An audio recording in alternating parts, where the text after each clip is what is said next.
There are not always two sides to the story. Sometimes there are three or maybe four sides to just one story. Today, amid the Russia-Ukraine crisis, the third side is of the countries which are not involved in the war. For example, India. As the whole world has chosen its respective side, India still seems to be walking on a diplomatic tightrope. Now, before we move ahead to understand why India hasn't chosen a firm stand on whom to support, let's take a look at the countries supporting Ukraine and what exactly happened in the UNSC meeting. To break it down into simpler terms, the UNSC has 15 members.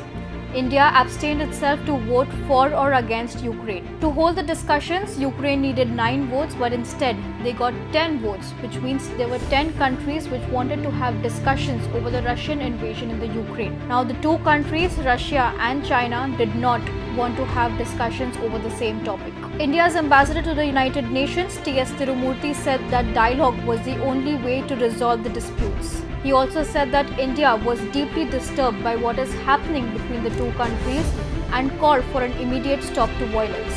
Tirumurti also emphasized that there were 20,000 Indian nationals living in Ukraine and their safety was India's topmost priority. However, when the whole world has been pressurizing India to choose its side, whether Russia or Ukraine, the Russia seemed to have welcomed India's stand of not supporting anyone. As per a tweet by the Russian diplomat, he welcomed India's decision for not supporting the American hand-twisting. India seems to be stuck in a place due to strategic partnerships with both the countries. Now, here are the few possible reasons as to why India is not choosing one side. Russia is one of the biggest arms suppliers to India and a key strategic ally. Over 50% of the arms imports between 2016 to 2020 were from Russia itself. India operates 272 Su-30 fighter jets which were made in Russia.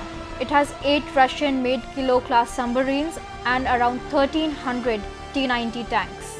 India has been firm on purchase of the S-400 air defense system. Back in 2018, India signed a $5 billion deal with Russia to purchase the missile system. As per the officials, Russia has stood by India at all UN Security Councils on almost all issues. The United States has also been pressurizing India to go against Russia. US Secretary of State Antony Blinken on Thursday told Foreign Minister S. Jaishankar the importance of a strong collective response to condemn what America called Russia's premeditated, unprovoked and unjustified act on Ukraine.